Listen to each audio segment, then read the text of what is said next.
Welcome. My name is Marita. I have been a Fordville Master Gardener since 2022. Grow Your Own is a 6-class program presented by Master Gardeners who assist Texas A&M Agri Life Extension. The classes educate participants on creating a productive, edible garden in the home landscape. Today is the 4th class, Vegetable, Pest, and Disease Management. Our speakers are Nancy Schaefer and Dan Lawler. Nancy has had an interest in gardening and insects since childhood, growing up on a farm and spending as much time as possible outdoors. She spent a lot of time with her grandmother, who was an avid gardener and very knowledgeable about native plants. She always answered Nancy's why and what's that questions. Nancy taught biology and middle school science in Georgia and several cities in Texas. After her teaching career, she became a master gardener in the Fort Bend County in 2004 at the urging of a dear friend, and later completed the advanced training in entomology. Her gardening knowledge continues to increase as she works with fellow gardeners and attends presentations and workshops. She believes that being a master gardener is a great way to learn and to make friends with common interests. One of Nancy's favorite activities is teaching children about the importance decomposers and compost, which Fort Bend County Master Gardeners Entomology Group has done for many years. Kids really dig it.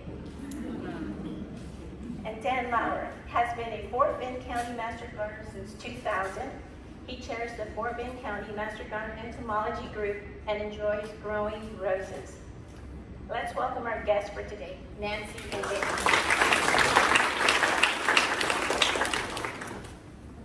Can you hear me? No? They can't hear me. What do I do? You need to do the turn on? Trying to get my closer. Yeah, the red light was on. Got the red light on. Do I need to hold it closer? Put it in my pocket. Yeah. That make it work better? Try to get my closer.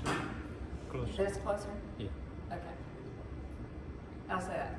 Better? A little? You can always move up closer. Okay, how's that? Is that better? Okay, I'll try to use a teacher voice. Okay, today we're going to talk about vegetable, pest, and disease management. We're not going to say we're going to cure everything and fix every wrong, but we're going to give you some hints about, now what I do? Oh, is that too loud? Yeah. That's good? Okay. There are a lot of steps that you go through, but most of what we talk about are things that will do the least harm to anything. Okay. So we talk about integrated pest management. That is an environmentally friendly, common sense approach to controlling pests. So what's a pest? It's not your neighbor, but it could be. A pest is an insect or other arthropod, plant disease, weed, or other organism that negatively affects your plant health. So other organisms, you might be thinking of the squirrels and the armadillos in my case, things like that. But there are ways to control most of these. Most. Okay, key concepts. These are things that you need to think about doing, and you need to do them often, especially if you're going to be growing vegetables. You need to scout and monitor for pests and damage. You need to make accurate pest identification, and one of the ways you do that is with this thing that you always have with you, and we'll talk about using that. You need to recognize and diagnose plant damage. There are things that look bad on your plant, but it might not be necessarily a disease or an insect that's causing it. You need to determine an action threshold. This is sort of a personal thing. Is it bad enough that I want to do something, or can I stand it? If I know it's not really something bad, Can I stand it? Do I need to find somebody or someone to give me some advice on it? So that's your action threshold. Watching it and then deciding whether you need to do something. And then you need to apply the appropriate IPM strategies. So the things that we're going to start with is scouting and monitoring. This one is pretty easy. It's something you can do early in the mornings before you go to work or after breakfast or something like that. If you can't do it in the mornings, you can do it in the afternoons. Maybe when you come home from work, take a kid out there with you, show them what you're looking for, that's a good way to spend time together.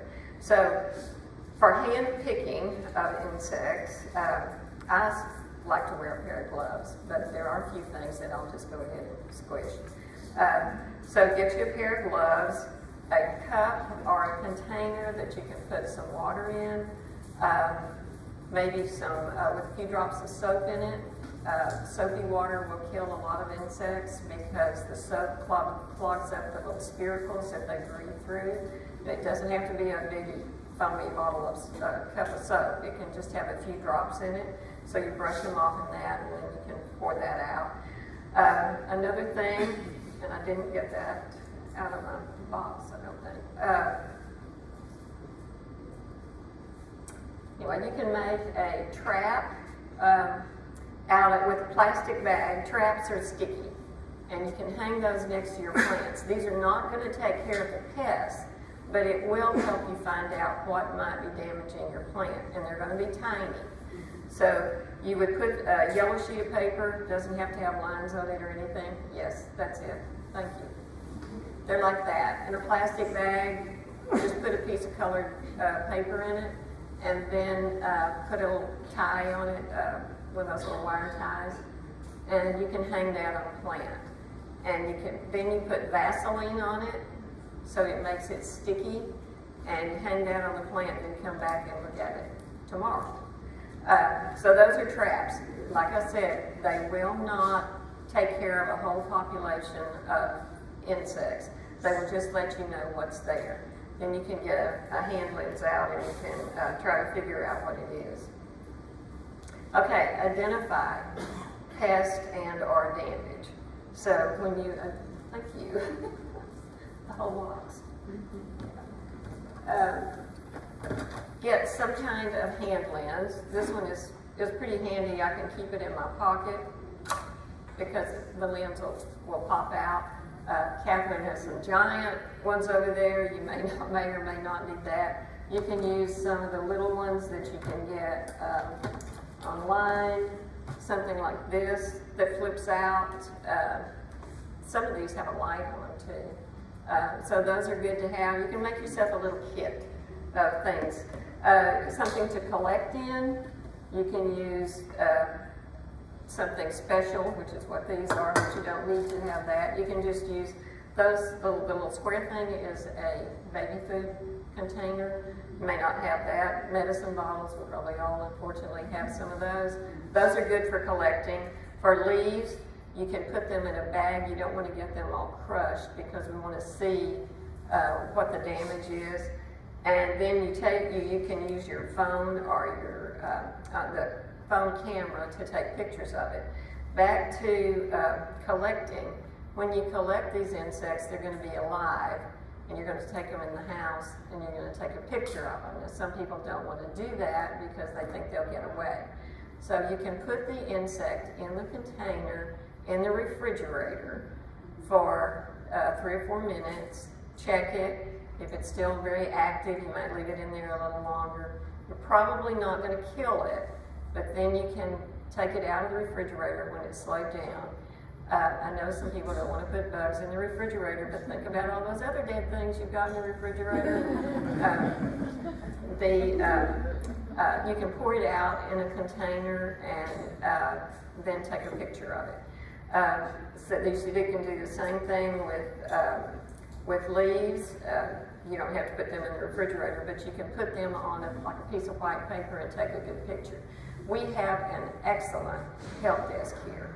I can't believe the things that the answers they can come up with for things by looking at the pictures. But it sure does help, right, Lauren, to get a good, clear picture. Sometimes they may have to write you back and say, could you try that again? I was gonna say on the camera, hit the dot so that it focuses on what you're looking at. Right, yes. If you look at your phone when you're taking pictures, there's a dot in the middle, or some of them may have a little circle or something. That's where the focus point is. So get that bug or whatever you're taking a picture of in that spot, and then look at it. Don't take one, take 3 or 4 so you can send them the best one. You might even get a different angle where it looks a little bit different. But that's an easy way. If you want to try to do the identification yourself, you can. You can use, there's several apps.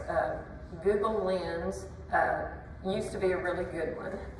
Sometimes the apps now have started getting a lot of advertising on them rather than just giving you an answer for what the insect is. But you can use that, use that picture, and it'll come back with some answers. Don't trust Google app. Don't even trust iNaturalist necessarily. Go somewhere else like bugguide.net. I think we have that on one of the papers over here. It's one word, bugguide.net. Put in the name, up at the top, put in the name of what Google Lens, for example, told you. And then it will show you a whole bunch of pictures that maybe fit that. And you can decide if your answer is right, if the Google Lens answer was right. If you took a picture of a big green bug and then you put the name in and Bug Guide tells you that it's really supposed to be a big brown bug, then you know that you need to do a little bit more research there. Apple has some apps for this. What's the name of the one you like, Christina? The app for identification. There's Google Lens, there's iNaturalist, which is Seek, and there's some others. Maybe she can find it in a little while. Okay? All right. So, and then on the leaves, you'll put those in a plastic bag, and you can keep them in the refrigerator. It's going to be a while before you can take it somewhere or before you can identify it. If you take a plant or an insect to a nursery or bring it to us for us to identify, please put it in a bag. You could have something that's dangerous. You could have a plant with a disease that we don't want here. So keep it in a bag and keep it sealed up.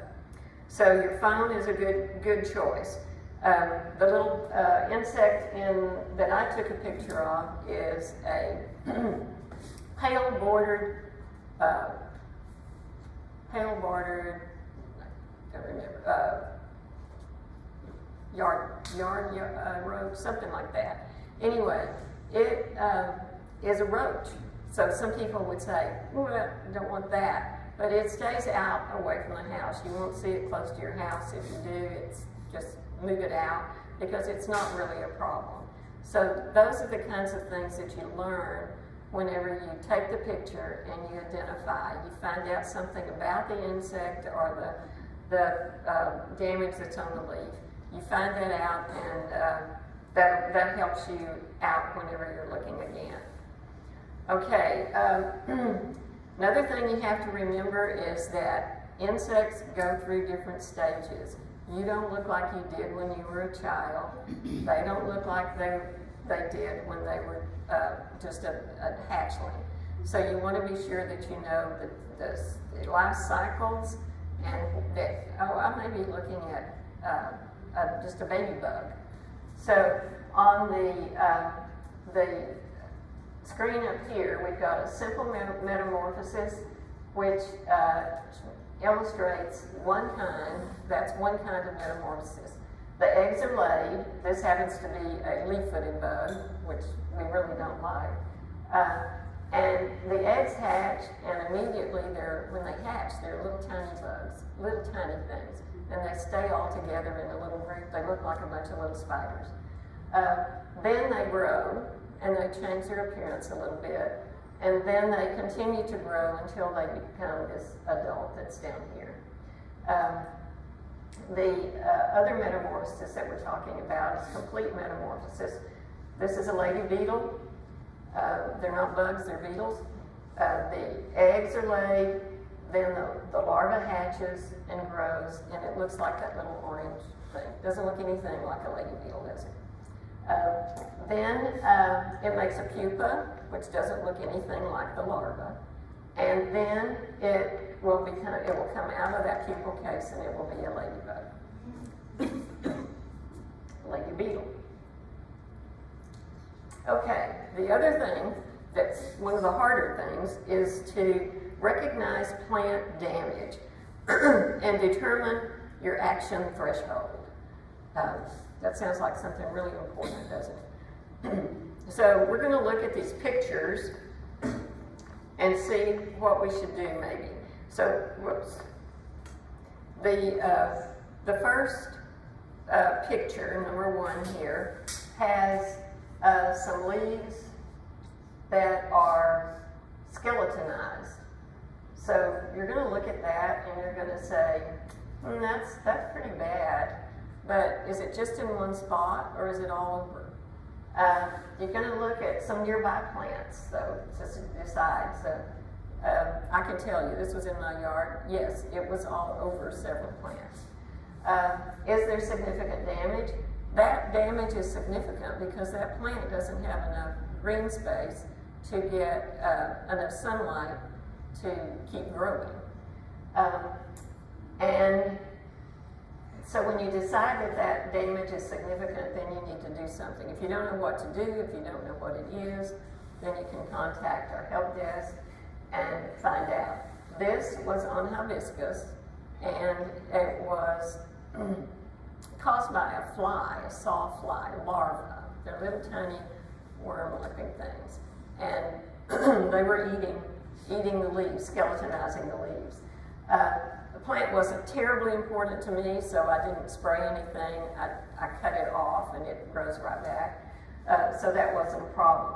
On number 2 over here, if you look at this, it's got yellow spots on it. If we use our magnifying glass that you have in your pocket, you might can tell that those little yellow spots have legs, and so then you might be more concerned. You'd want to look and see if it's all over the plant. You would want to decide if the plant are the leaves being damaged. Can I just wash this off with water or with soapy water? So those are some things that you could think about. If you go down to this plant here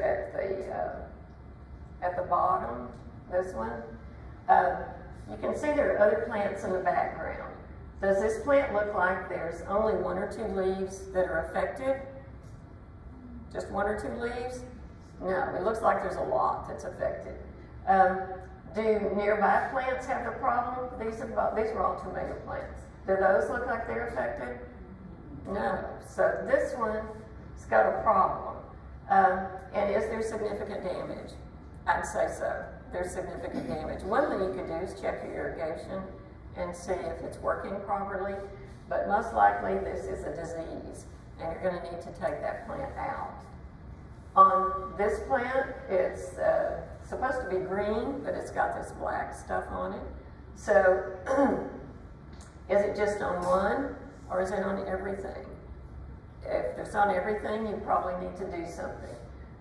Do other plants have the same damage, or is it just that? One thing you want to do is look up from that leaf.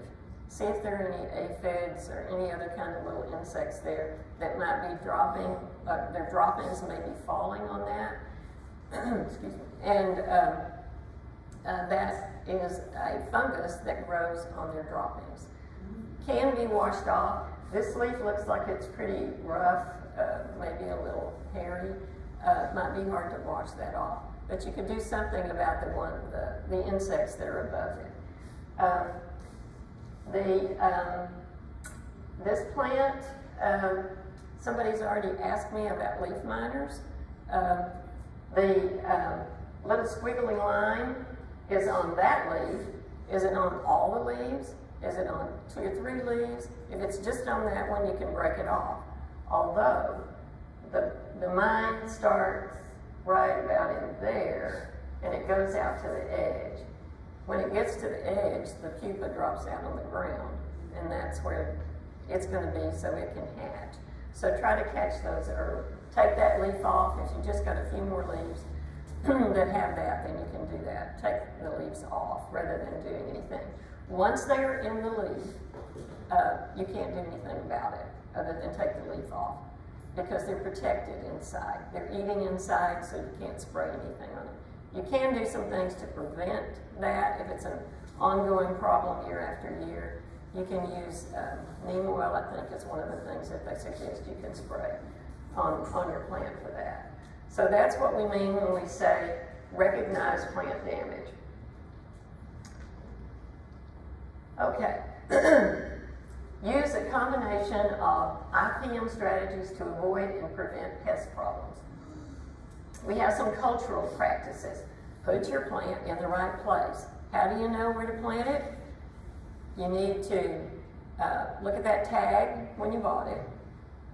Look at the seed packet when you get ready to plant the seeds. You might want to do some reading on a particular plant before you buy it, that sort of thing. Plant it in the right place at the right time of year for your zone. Plant resistant varieties. There are some plants like tomatoes and some other vegetables that are resistant to certain, that have been bred to be resistant to certain things. It used to give you, a long time ago, I think this one packet was in 2004, maybe. It's pretty old. But it used to be that there would be numbered letters up at the top, VPN, ST. Those indicated what that plant was resistant to. And you can look those up still now. The only really good list I found of what the letters stand for was on Johnny's Seeds website. And that'll tell you. But it's not on the seed packet anymore. It just says resistant. Doesn't say what it's resistant to. So that is one difference. But you can look it up and see what it might be resistant to. And also, you get all kinds of information: when to plant, where to plant, what zone. You figure out what zone you're in.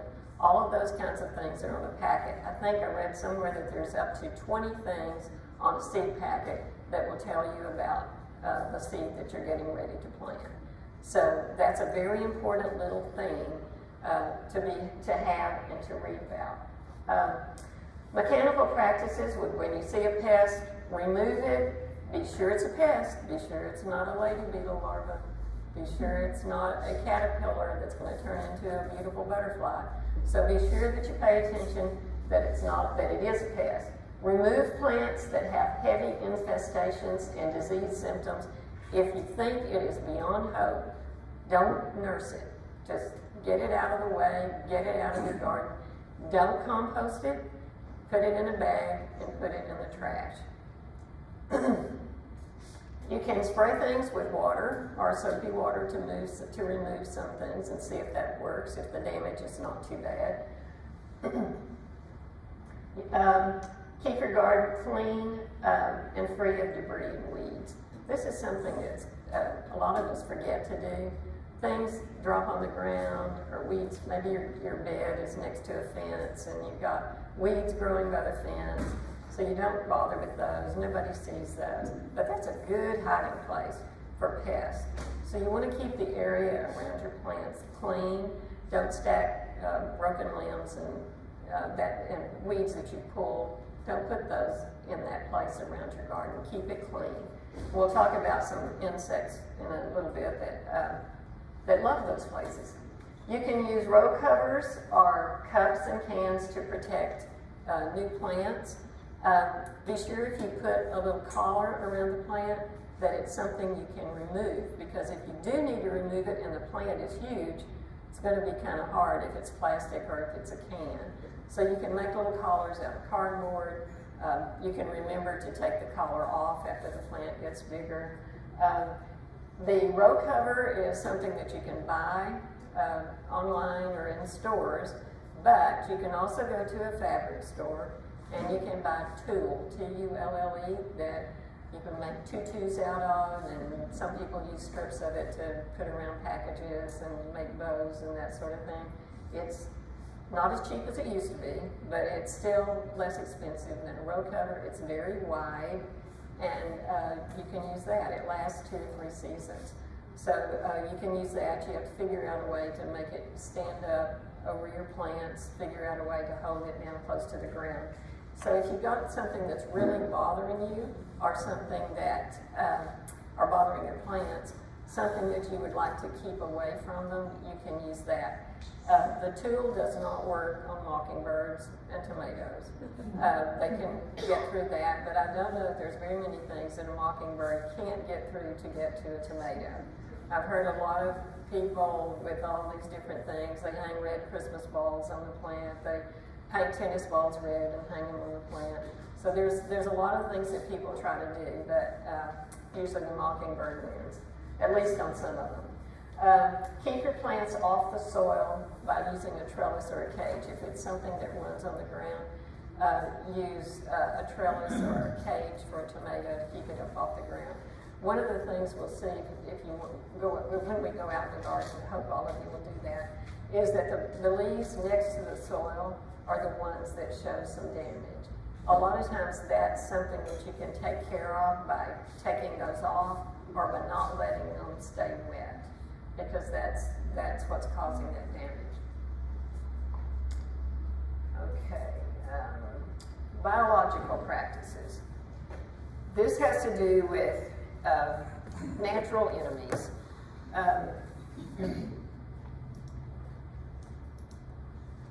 So this first insect right there looks like a bad thing. You've probably seen it. If you're a gardener, you've seen it in your yard. It's a big old thing that flies along and makes a lot of noise, but that's a good guy.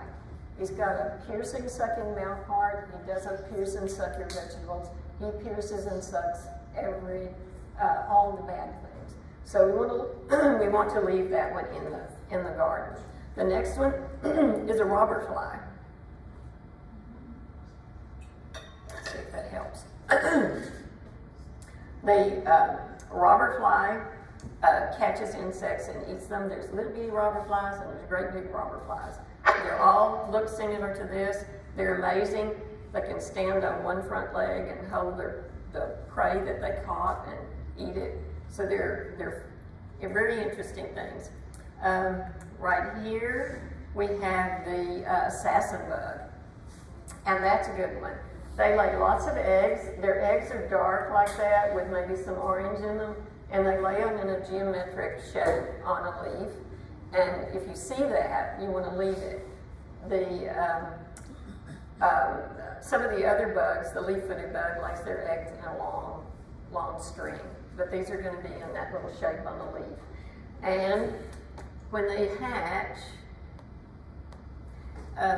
they're going to be tiny, and they're going to look like little spiders, and they're going to stay together for a little while. Then they'll molt, and they'll grow, and they'll molt, and they'll grow. They don't stay together very long because they are a predator, and they don't recognize their brothers and sisters. So they will even eat their brothers and sisters. So they spread out. So you see those in your garden, you want to be sure that you leave them. Okay, let's go over a little bit. These two little things right here are syrphid flies or hover flies. They're little, and they literally hover. Some of them do hover over the plants. They don't take care of any insects themselves, but their larva does. They eat nectar. So this is the larva of one. The larvae look different on a lot of them. This is the larva of one of them, and it's eating aphids. So if you see something like that, you want to be sure that you leave it so that they'll take care of some of the insects for you. The lady beetles that we talked about, this one in the first picture, right here, this little thing, that's a lady beetle. doesn't have any spots, it's very tiny, and it will eat aphids. But this little spidery, moppy looking thing over there, that's its larva. And that one really eats the aphids. This thing got in the picture, that's a spittle bug. They don't do much harm, but you see them all out in your, usually it's in wild spaces. So you want to be sure that you leave even that little bitty thing and that little thing that kind of looks like what? Looks like a mealybug, doesn't it? So be sure of what you're killing here.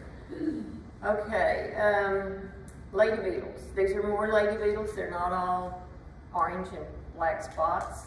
Some of them are solid colors. This one is a 2-spotted one. This is the larva again with the lady with the aphids. Another insect that some people think is a pest or wasp and mud daubers. I don't like them to build a nest on my porch, and you probably don't either.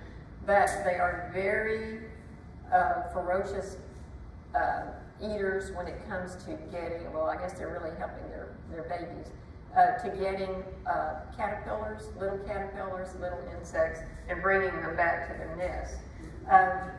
This is the mud dauber. She made that nest one mouthful of mud at a time, and she provisions it with caterpillars. This one right here is another kind of, this one is a little wasp. Makes its nest in hollow stems, or if you've got bamboo, you can cut that off. Any plant that's got a hollow, not really hollow, but a soft center, a pithy center, you can put those out and they'll make their nest in them. You can make a bundle of them, or you can just stick them around in the ground, and they'll use those. They also are going to be catching other insects to go in there. This one is a potter wasp. It's got a white ring on it. They make that little pot just like that, and they provision it with caterpillars. This is one that I broke open, and that was the year that we were having all the trouble with the sodware worms, and I think it was sodware worms, wasn't it? Yeah. That's what that was. That's what all of those little caterpillars were. So those are good. So tolerate them.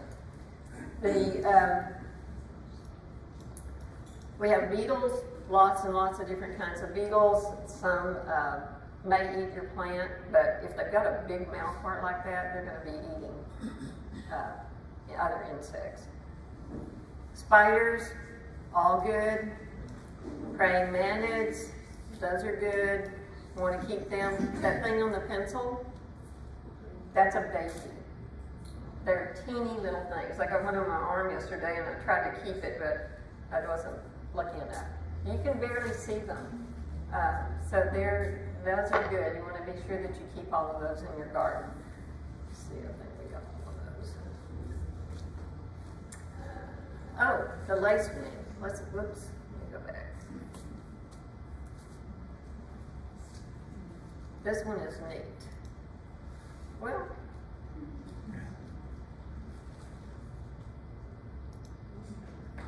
okay, here we go. The lacewing is this. Sometimes they're brown, sometimes they're green. A lot of times you see them plastered on a wet window. They don't live very long. They do lay their eggs though, and they lay them on a stalk like that. And when they hatch, they're teeny little things, but they do grow into something like this. There's a lot of different species. This one will be eating aphids or other small things. This one chooses to dress up. It gets things out of the garden. It may be part of another insect, it may be part of a plant, and they pile it on the back. So you see it going across your patio or something, and it looks like a little ball of trash running along. There's a little insect under that, and they're after aphids.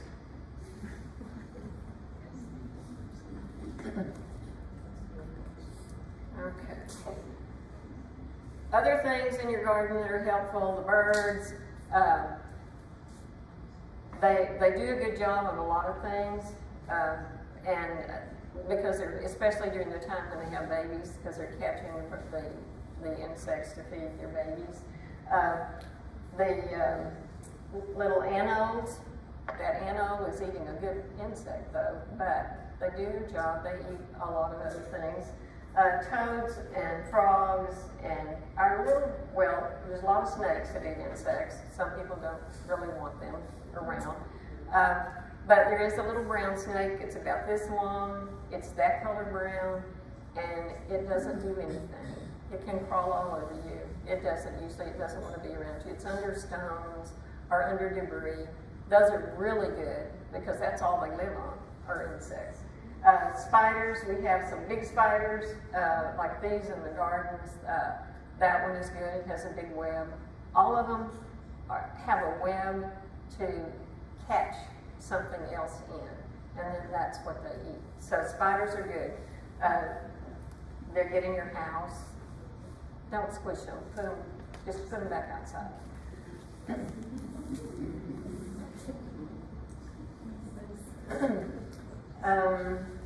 Wrong direction. Okay, this is not my favorite part. Chemical usage in your garden. Going to try to read the part of this. Use either biopesticides, those are pesticides that are made from biological products, plants, that sort of thing, or synthetic pesticides as a last resort after consulting an expert. So if you think you've got a problem, you've got to spray something on it, then you need to consult, you need to read about it, you need to consult before you purchase it. If it's necessary to use one, choose one that targets a specific pest. It needs to target aphids, or it needs to target caterpillars, that sort of thing. Be aware there are a lot of caterpillars that are going to make a pretty butterfly, and there are other insects that are going to make it beneficial, so you have to be careful there. Purchase only the amount that you need. Well, I can get this much for just a little bit more. Don't do that, because you might not use that. And then what are you going to do with it? You've got to take it somewhere to a recycle center to get rid of it. So purchase the small amounts and then go back and get some more if you have to use it. Read the directions and follow them. You cannot say and do that enough. Indiscriminate use kills native predators, pollinators, and decomposers. Those little things that live in your soil that are eating up all those leaves and everything, they're vulnerable too to pesticides. It takes longer for populations of beneficial organisms to recover than it does for pests to recover. Beneficial organisms eat pests. So if you kill everything, the beneficials don't have anything to eat. So you've got to be careful with following directions. Wear protective clothing. That means shirts, long pants, gloves. Wear shoes. Don't wear flip-flops to do something like this. Wash your hands. Wash your clothing separately. And this is for pesticides and herbicides. You want to be careful with using any of them and clean up. Do not use when children or pets are in the area, and don't use on a windy day. Children and pets both can turn over a bottle of pesticide and get it on them. A pet could lap it up. So always put the lid back on, put it away. And there are also recommendations there for how soon you can walk on that or touch that plant before you can be outside and be on it. So follow those rules. Containers for spraying should be permanently labeled. Use containers only for that purpose. If you're going to use it for an insecticide, use it for insecticides. If you're going to use it for herbicides, for plants, then do that. If you don't have a great big yard, something this size is probably adequate. This is just a little pump-up container. It only holds a half gallon. You could probably put a little bit more than a half gallon in there. But that may be all that you need. So, and these are really good. These are not toys because you have used them for something else. It's labeled, put it up where the kids can't get it to squirt each other.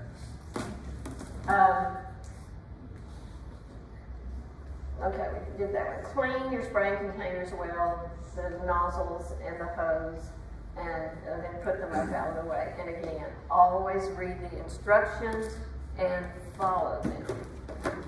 When I say read the instructions,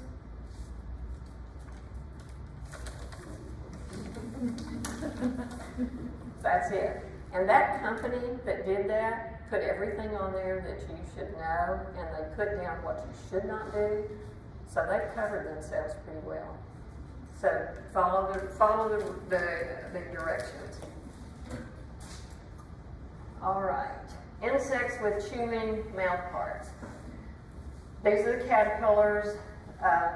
They eat plants. Some of the common ones are going to be the cabbage loopers. These are what a lot of people call green inchworms, and you've seen them all your life. You let them crawl on you when you're a kid and that sort of thing. But they do eat plants. They don't really have a favorite. Usually, if they start eating one, they keep eating that one. They will make a pupa and a web like this. This is what the moth of this particular one looks like. This right here, wish we didn't have so much light in here. This one is a caterpillar, is a looper. It's been parasitized by a wasp. All of those little, let's see if I can get that one up.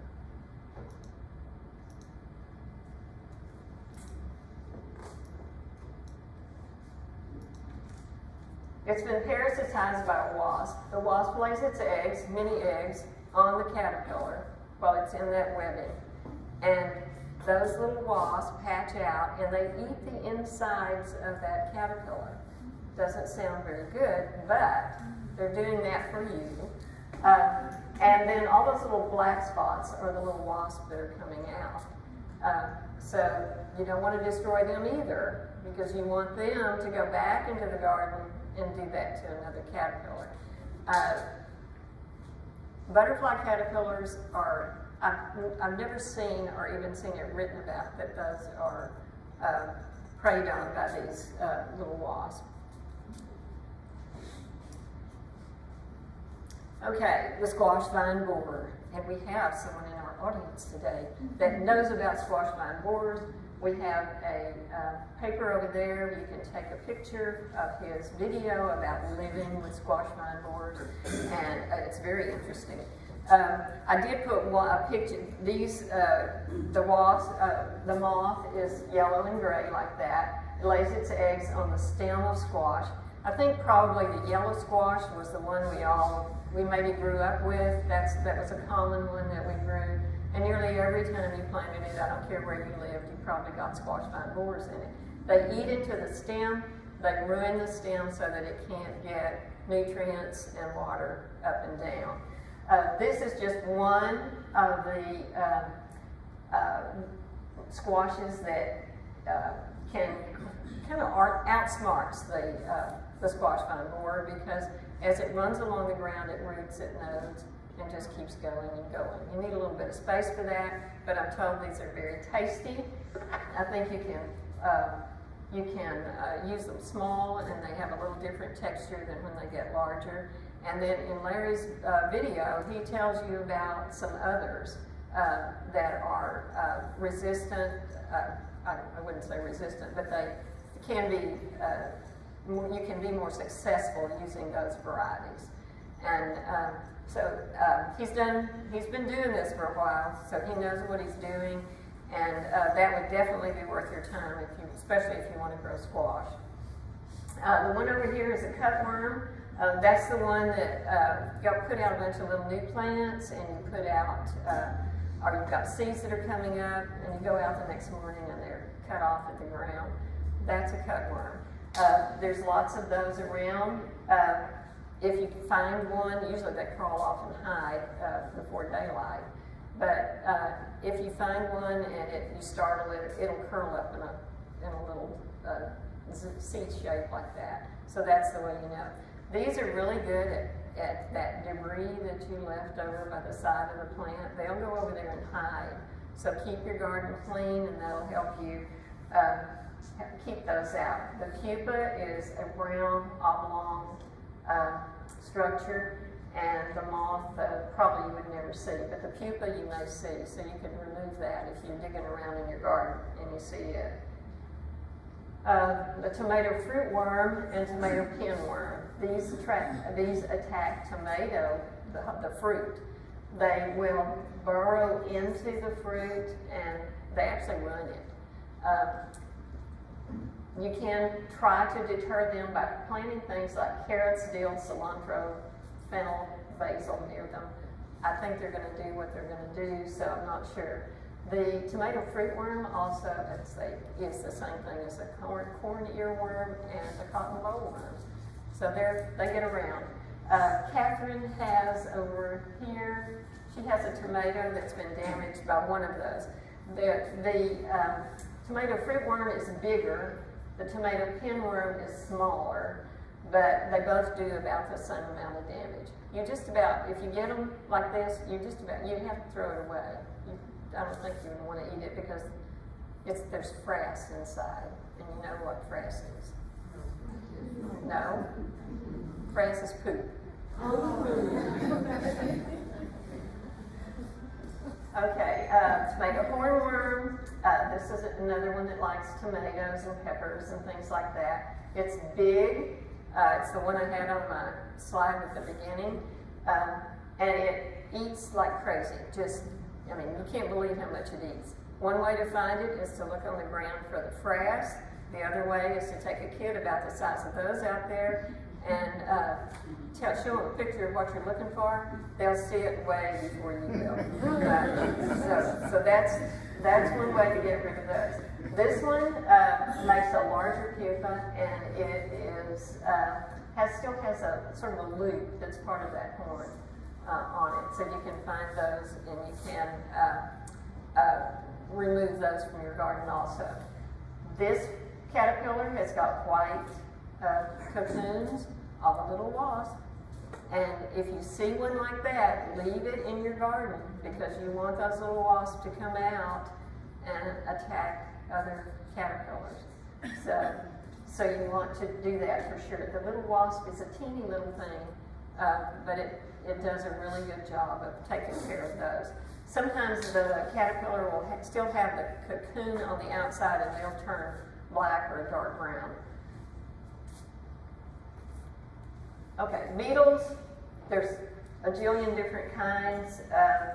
The flea beetles are little tiny things. If you look at that leg up there, it looks kind of like a grasshopper leg because they can hop.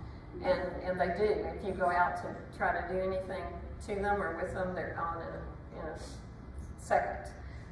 These will hide. If you're out there working in your garden, they'll go somewhere else, like in debris or something else. The eggs are laid in the soil, and they hatch, and they eat little holes and just shred the leaves sometimes. The cucumber beetle, there's several different kinds, the spotted and the striped. They will eat the plant, but they can also transmit squash mosaic virus, which will do that to squash. Colorado potato beetle is another one that will eat plants. They are here. They don't just eat potatoes, they eat other things. The larva is kind of an interesting looking thing. You'll see them in a little group, and they're about that color. They're kind of red with a black head, but they look a little different than some of the others. Okay, wireworms and grubs. Wireworms are the larva of a beetle. Usually it's a click beetle. There is a false click beetle, but a click beetle is a beetle that turned it over on its back. It's able to use its thorax to get in a certain position and click, and it goes up in the air and then it comes back down on its feet.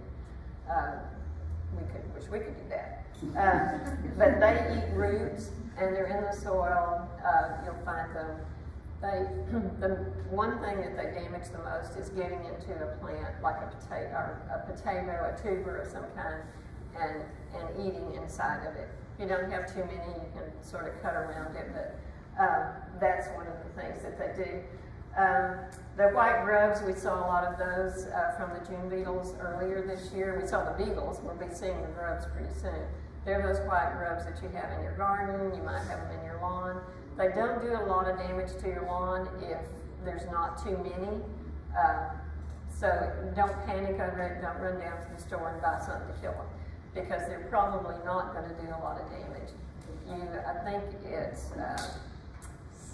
Laura, is it 12 per square foot or something? About 12 per square foot. If you have that many, you might want to do something. But personally, I don't worry about grass. Grasshoppers are not usually much of a problem here, but there have been years when we have seen a lot more grasshoppers than usual. If you can catch them and squish them, that's okay. If you can catch them, use them for fish bait. If you see them laying eggs, and they make a hole in the ground to lay their eggs in. So if you see them doing that, you can stop that process. It would be a way to control them. You can also spray them. This goes back a long, long way, but my mother used to put sprinkle flour on her tomatoes and that sort of thing, and it worked. Insects with piercing, sucking mouth parts. These all have a mouth part that they can stick into a plant and then suck the juices out. They have to inject something into the plant in order to make it liquidy enough for them to get it into their body, so that they're causing damage. Aphids are the most commonly seen one. Aphids, if you've got time, read about the aphids life cycle. It is out there. They're on stems, they can be on leaves, they can have wings, they can not have wings, they can, I don't know if you can see that with this, not very good.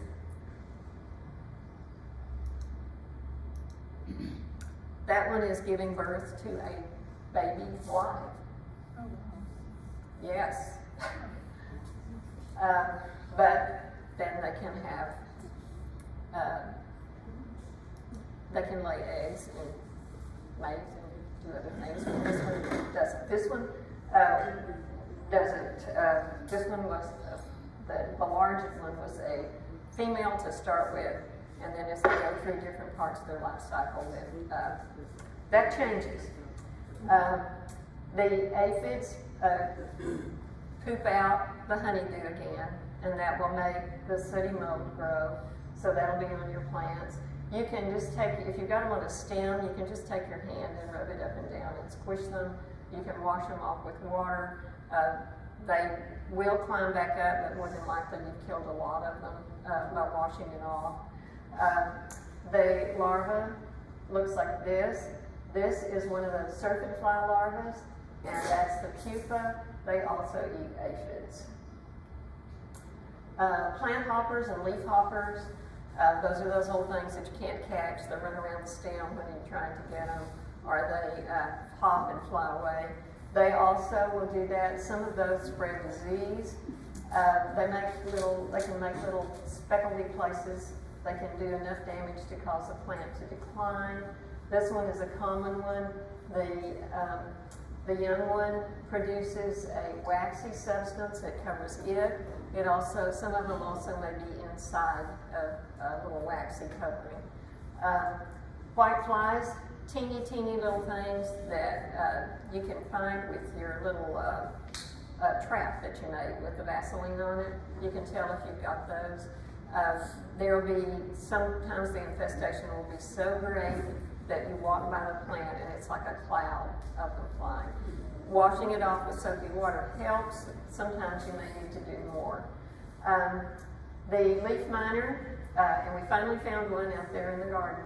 They're the ones that make these little mines. This one happens to be a fly, and the little larva looks like that. Now, it's going to be inside of the leaf eating. And like I said a while ago, once it gets to the edge, it's getting mature, it's going to drop to the ground and make a pupa. That's a pretty heavy infestation. These get on citrus trees. I'm not sure if it's the same one, but they get on citrus trees, don't know if anybody's ever had a citrus that didn't have at least a little bit of leaf liner.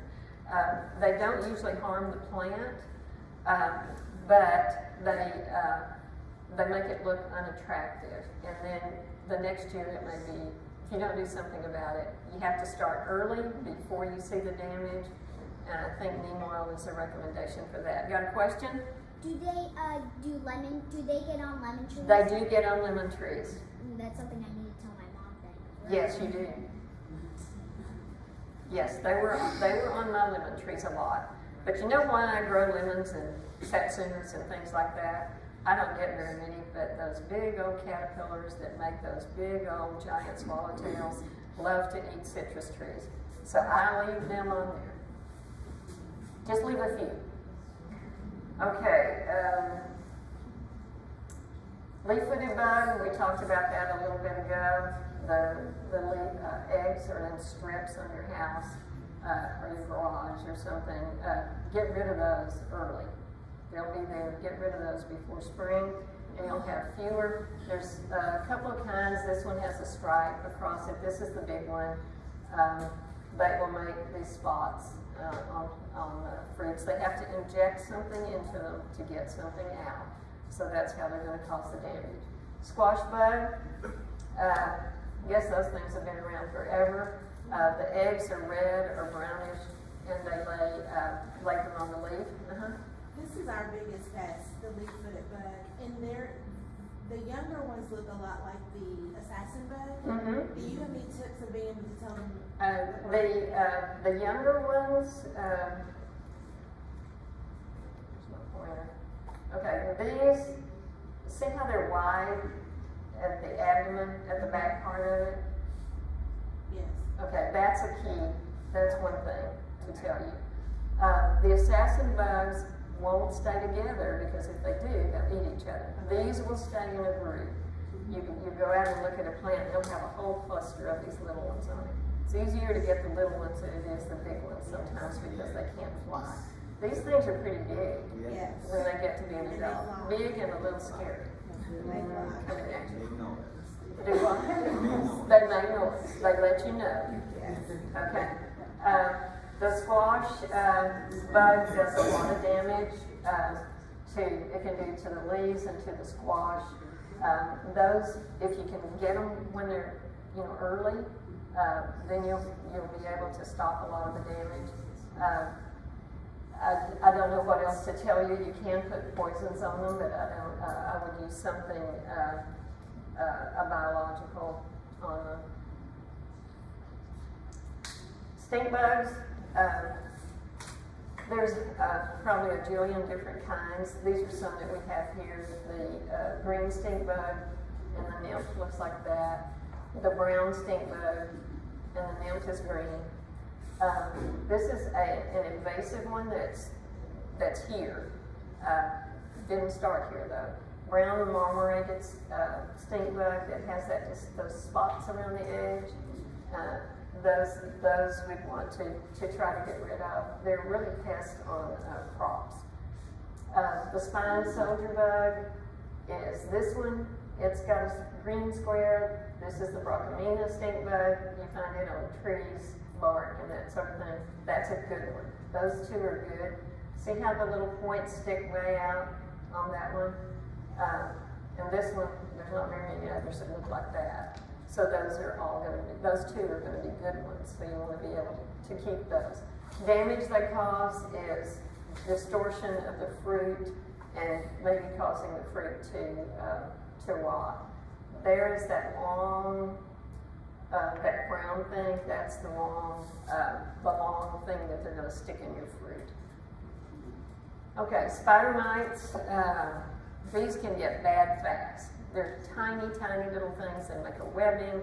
They suck the juices out of your plant. You can definitely tell that they're there because the plant starts to look pale. It has a lot of little brown spots, and it has the leaves are starting to curl up. There are a lot of different colors of spider mites. There's black ones, and there's red ones, and there's all kinds of them. This you need to catch quickly. A lot of times you can get rid of them by spraying them with soapy water if you catch it quick enough, but sometimes you may have to use a biologic. Nematodes cause knots in roots. The legumes, beans, peas, that sort of thing, have knots on their roots, but that's nitrogen fixing. These are different. This is a little microscopic creature, and it will destroy plants. There's a carrot. Not sure what this one was, but those you usually have to treat your soil to get rid of them.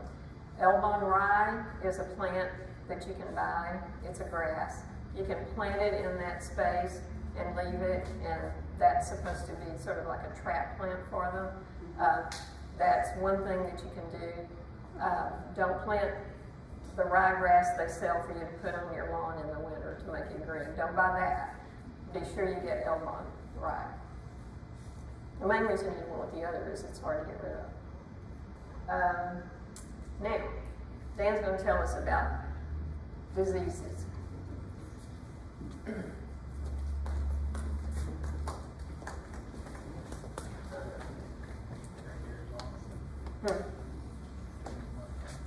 What? Do you want to use this? Or you do the down arrow? Oh, you're going to use that.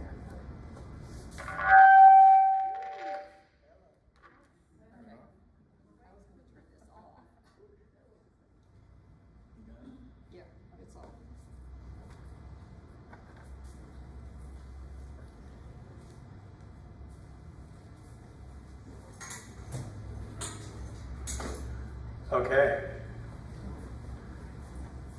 So diseases, lots of insects out there. There are many diseases as well. One of the main things you can do is plant resistant varieties. As Nancy mentioned, on the labels you can find what plants are resistant to what diseases. Also, I believe there's a link on our website that has recommended varieties for the county. Seed packet information, you can also look it up on the web. As Nancy mentioned, you want to practice good sanitation, keep things clean, that way the diseases don't have a chance to linger and propagate, especially, well, basically doing that all year, because if a disease leaf falls and it stays in your garden, it's going to continue to produce that spores of that disease. Try to avoid overhead watering. When water stays on the plant, it invites diseases, and that can make it worse. So it's best to water in the morning, early in the morning, when it's going to have a chance to dry once the sun comes out, and the water won't linger. If you have drip irrigation, that's even better, because then you don't have to worry about the water getting on the leaves much at all.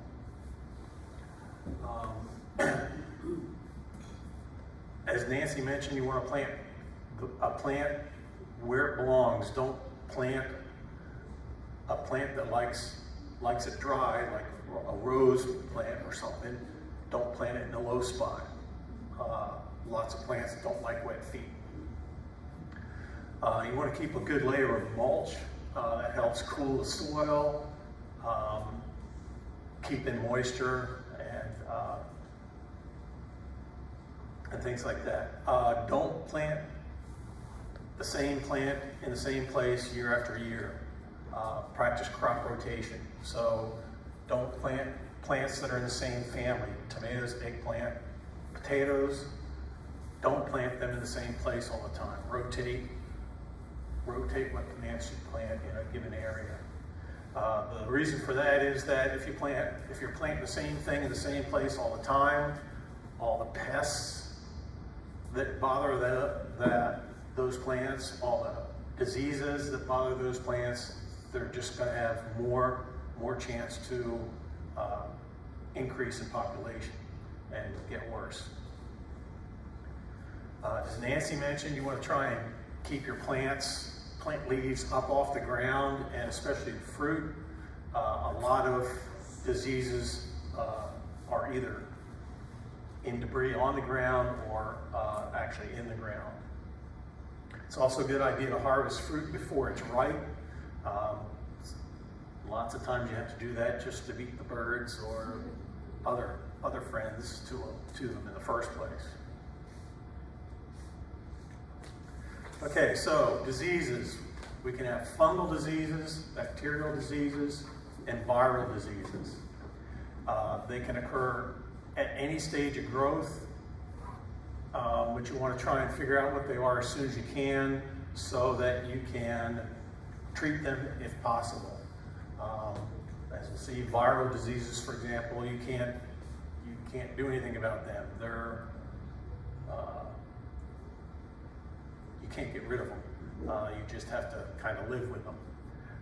Also, you can, if you have questions, you can call our help desk. And Nancy mentioned there's a sheet back there under the clock on the side that you can take a picture of that has help desk information, and I'll have a slide of that in a little bit as well.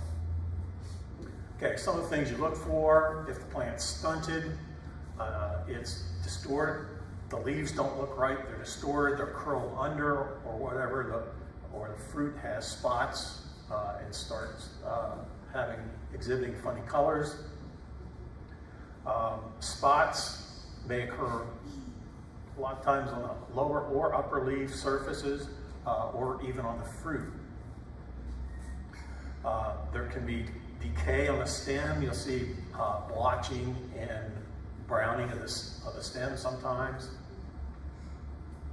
Another thing you want to do is make note of when the symptoms started. Was there maybe something that triggered those symptoms? Was it after a heavy rainfall? Had it been dry for a while? That could be a key to what might be causing those symptoms. And as Nancy mentioned, you also want to look at the kinds of plants affected, and also is it just one or two plants? Is it just that one plant? Is it occurring on the upper portion of the plant, just the bottom leaves, or is it all over?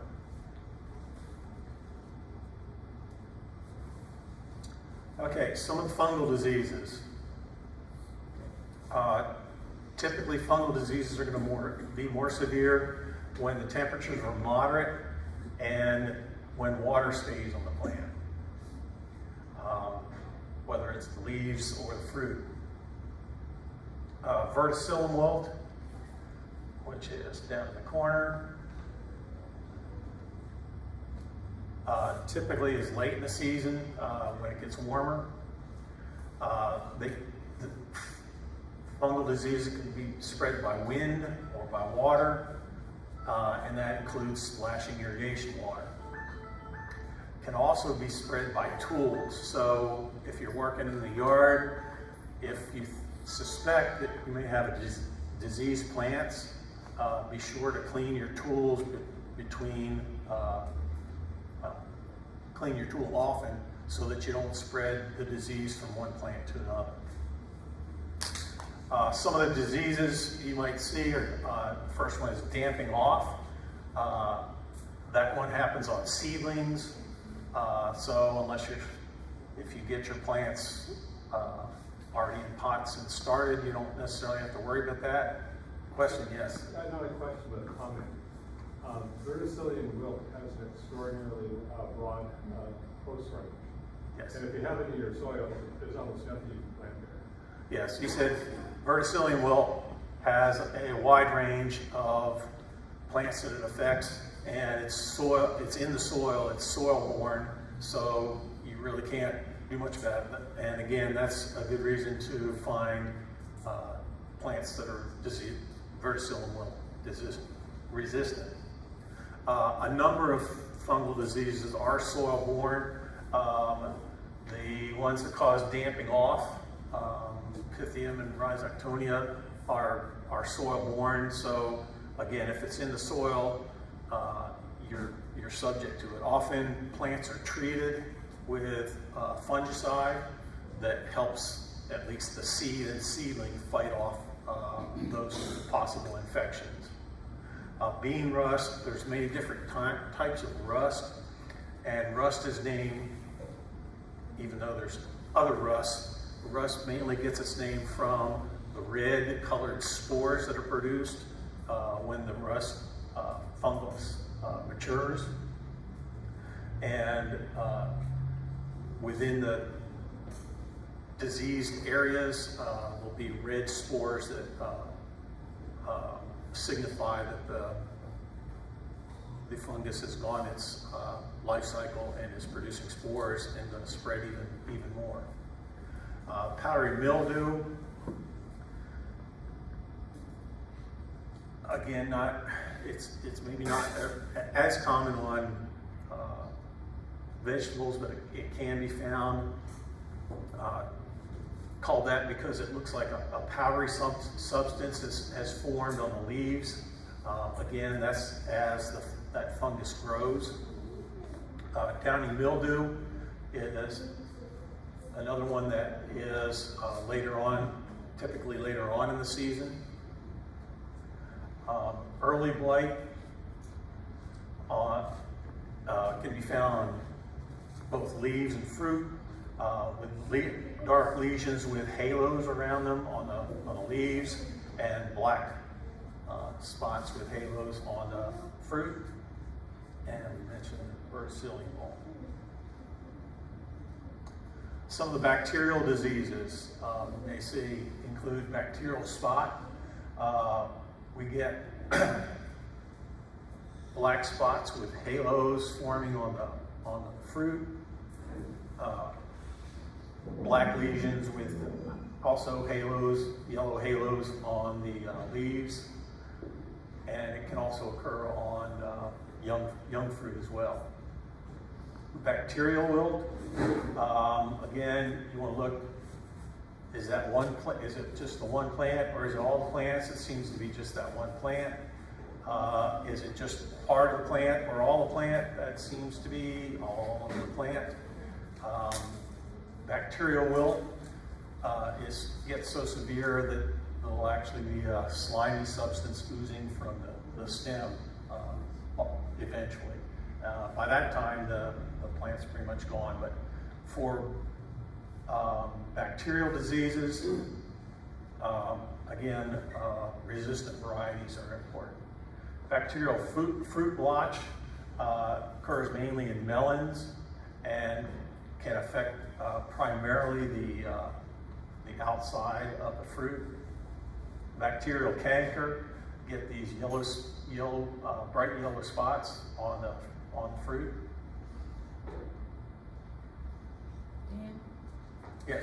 between the, not only on the fungal and the bacterial, but on the bacterial spot, I forgot which the fungal one was, but they are both black with the yellow halo. Is there a quick identification difference between the two? Is there a quick identification between fungal and bacterial spots?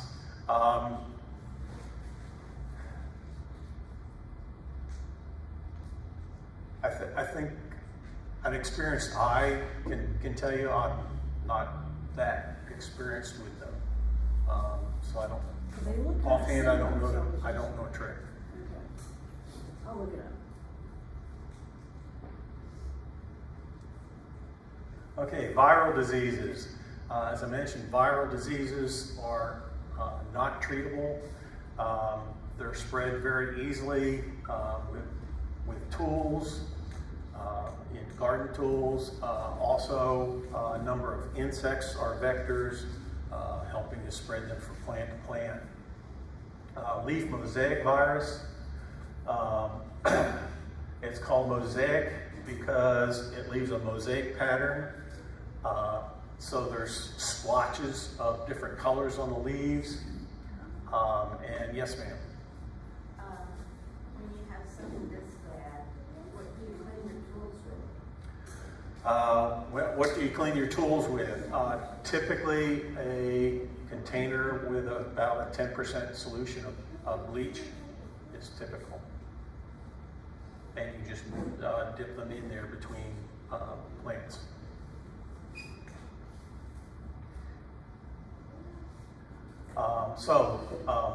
Leaf mosaic, melons, zucchinis, and can occur on other plants as well. Spotted wilt virus. This one's on some tomato and pepper. The viruses tend to, there's a number of mosaic viruses. Another one is tomato mosaic. Again, it can also affect the fruit, getting blotches with yellow halos. The other thing about viruses is that, as with human viruses like COVID, viruses mutate. And so there's always new mutations come along.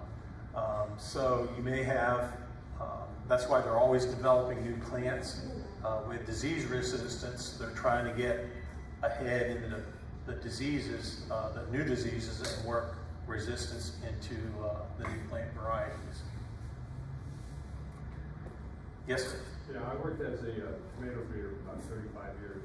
And over the years, when I first started, the letters that you saw were simply VF, verticillium wilt, and fusarium wilt rhesus 1. And then in areas where there was a lot of fusarium wilt, there was a lot of selective pressure, and that there was a mutation to a new variant of that. So then the plant pathologists and breeders got together, and then we started introducing varieties of the BFF, verticillium wilt, race 1, and fusarium wilt races 1 and 2. The third variant came out, and that's happening there too. Same thing with spotted wilt. There was a time when you couldn't grow tomatoes in California because this spotted wilt virus was so horrible. And now almost all the varieties that are being released today have those in it. And the same thing with nematode and bacterial spot. So that's just to reinforce what you're saying, is that it's such a big industry in California, and there's so much pressure, and you have like 10 seed companies all trying to develop these varieties, but that's what's happened over the years. You don't see it so much in the home garden stuff, but over there where it's a big business, it's very active. Okay, if I can summarize, gentleman was a tomato breeder for many years, and in California they had the problem with the viruses mutating and having to breed for each new mutation and additional viruses. And at one point, they couldn't grow tomatoes in California because of those problems until they could get resistant varieties. That Right, actually it was more the fungal, it was mostly fungal disease. And fungal. Right, the verticillium wilt, fusarium 1 and 2 are all fungal diseases. Tomato spotted wilt virus is obviously a virus. And then the bacterial spot is obviously a bacterial disease, so it's all three types. And it wasn't that they stopped growing them, they were becoming an increasing problem, but there was a need for it. And, the yields were being reduced, and so the breeders jump on, that's one of the easiest things for breeders to jump onto, is to find resistance genes. The largest collection of tomato germplasm in the world is at the University of California at Davis's Charlie Emmerich genetics resource that is accessed by people all around the world to find resistance genes for diseases, other genes for salt tolerance, for cold tolerance, and anything you can imagine. So that's just kind of how things happen. It's not that they stopped growing, it's just that there was pressure to find develop new varieties that could survive these challenges. So correct myself, they didn't stop growing them. There was pressure to develop resistance for the new strains of the viruses and also the fungal diseases and bacterial diseases. And they have a large genetic base on tomatoes in California. Okay, thank you. Good to know.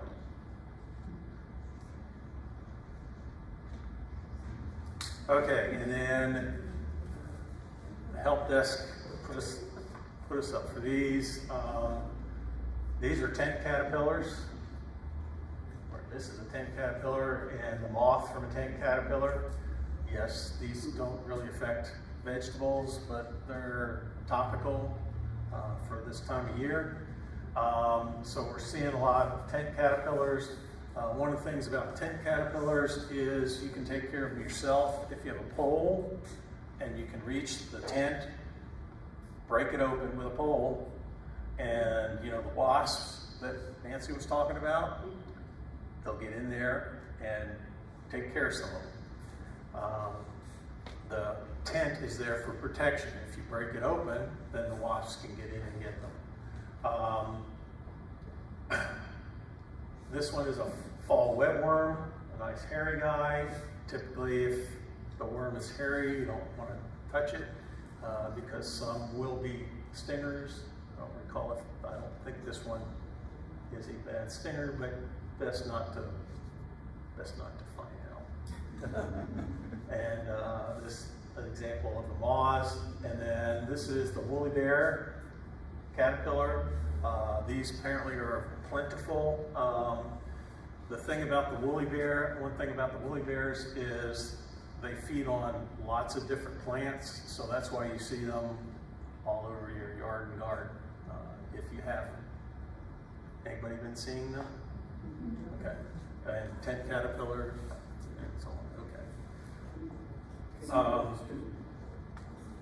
Tell me about it. Breaking the tent. What do you mean by tent? Tent caterpillar. I could go back to Nancy's slide that had one, but a tent, basically they build a web along a branch, and typically it extends out from the main branch a little bit and covers some side branches, and that's so that's going to protect the caterpillars in there while they feed on the leaves that are in there, and that protects them from predators like wasps that can't get through that tent. But again, if they're not 50 feet up in your tree, if you can reach it with a pole, you can break it open and wasps will help you out. Yes, ma'am. So the woolly bears, they're not good for vegetable gardens. I'm not sure offhand if they feed on vegetables. They do. They do. What do you do? I see them crawling on these and remove them. Yeah, well, I was on the woolly bear, but you know, that's all. Okay, so Getting into your vegetable garden. yes. So if the woolly bears are in your grass, don't worry too much about them. If you find them on your vegetables, then take care of them. You can take out a little cup of soapy water and knock them into it or something. Yes. Is that the same thing as what we call bagworms? Yeah, tent caterpillars are somewhat similar to bagworms. They do the same thing for protection. How can we spray them in a tree? What can we spray? Okay, well, I take that back. Bagworms are they're different. Yeah, they will make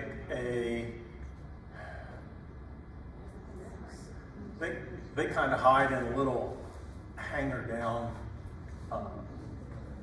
What do you It's call kind it? of like a pine cone. maybe. Yeah, it kind of looks like a pine upside down pine cone a little bit, and they come out and feed at night.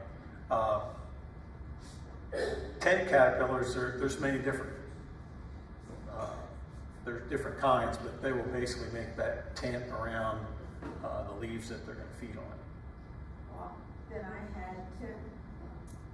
Yes. So what can I spray them with when they're on a land higher than the roof of the house?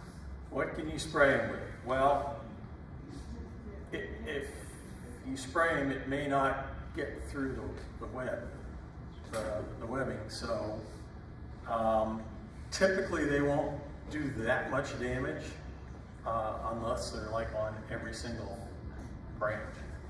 I mean, they're really just eating the leaves in a relatively small area. I think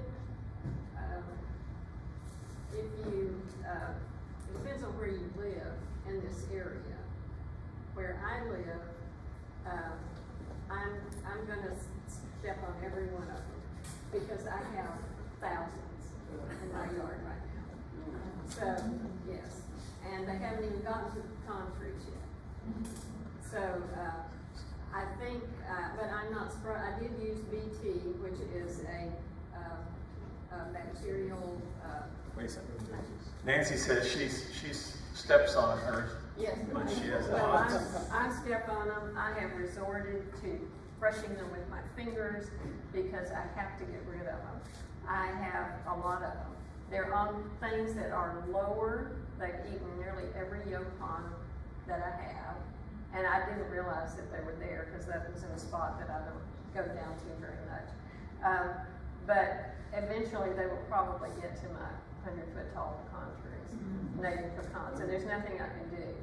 If you spray them, you're taking a chance on killing butterflies, caterpillars, and other things that are beneficial. But the more you can get rid of, the better, is what I would say. You can use, if you have a pressure washer, you can try to reach some of those lower clusters of them with that, with just water, rather than spray them. Disrupt their web as soon as you see them. You know, if we could buy baby fishing poles again, they're pretty long, and you could maybe get into them and tear them apart. The wasps are doing a good job at my house. The birds, I think, are now saying, yeah, I don't think I want another one of those. So I'm not seeing the birds get to them very much. But this is the worst year I've ever had them. And I see Larry's nodding his head. This is the worst that I've ever seen them. And I've lived in this part of the country 40 years and 20 years out where I live now. And this is bad. So my recommendation is just, if you don't have any gloves on, if you don't have anything, just go ahead and squish them with your fingers. It'll wash off. They don't hurt you. The stinging doesn't, because I've had them fall on my head, on my, I go in the house and they're still on me. You mentioned BT. I believe BT is recommended. BT is an insecticide that is made from bacteria, and you have to get the one. There's several.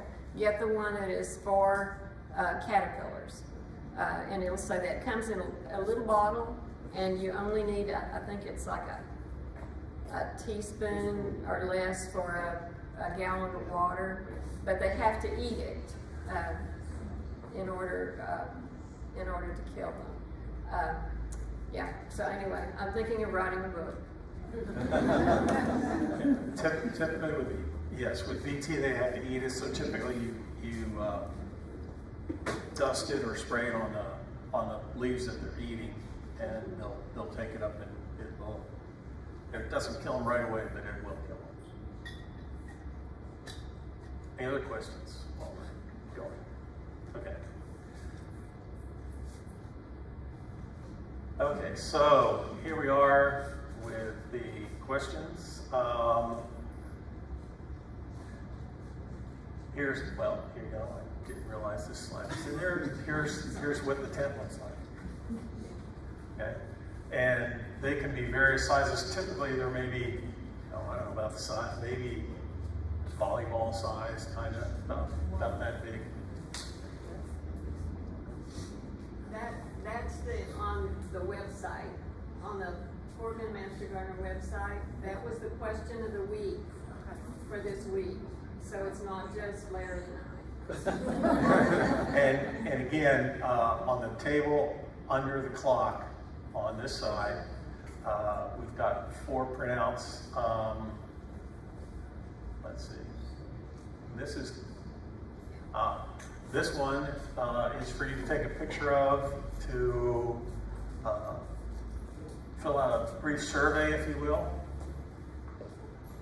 We don't have a printout of this, do we? Yeah, I don't know. You'll be emailed. You'll be emailed. It'll be, If you don't get it, okay, if you don't get it here, it'll be emailed to you. So I'll give you a moment to get that.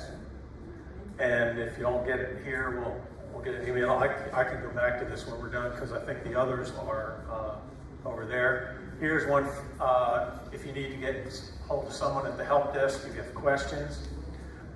There's also a printout of this slide over on the table. If you don't get it right now, I'll give you a moment.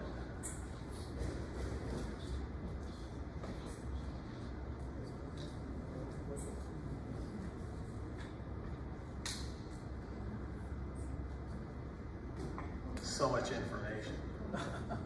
Okay, this is Nancy was talking about the video of the squash vine borer. This is the link to that. There's also a printout over on the table with this information. Give you a moment to snap that if you want. And then here's some resources that might be useful to you guys. And again, there's also a printout of this slide over on the table that you can get a picture of if by chance you'll get it right here.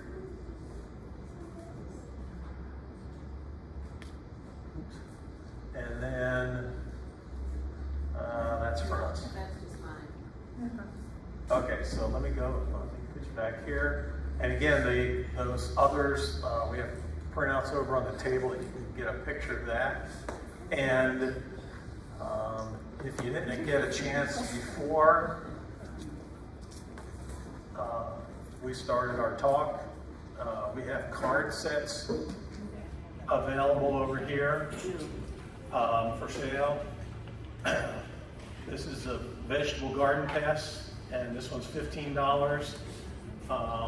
They consist of a card with in this case, a vegetable pest, the life cycle of the vegetable pest, the entomology. Actually, Ed Plant put these together, didn't he? No. Ralph Fuller, Master Gardener, put these together. And then on the back of each card is a list of information about that insect, life cycle, where it's found, and so on. And then the second one we have is Garden Insect Field Guide. This includes some good guys and some bad guys. Same thing, pictures of the insects and information on the back. They're available over at Brandy's table, and then we have we brought a few reference materials if you want to take a look at books and stuff, and then some examples of some of the stuff we were talking about, including tent caterpillar and woolly bear.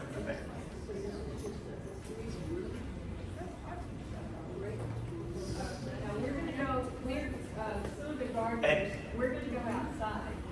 Okay. Nancy's saying we're going to go outside To the vegetable garden. to the vegetable garden and see what we can see that we've been talking about. Thank you very much. Thank you. Thank you. We'll give you the video link Just a moment. material next week. Also, Mr. John Pendergast has some heirloom tomato seedlings that he would like to share. The gentleman with the baseball cap. Right, I read with a few of you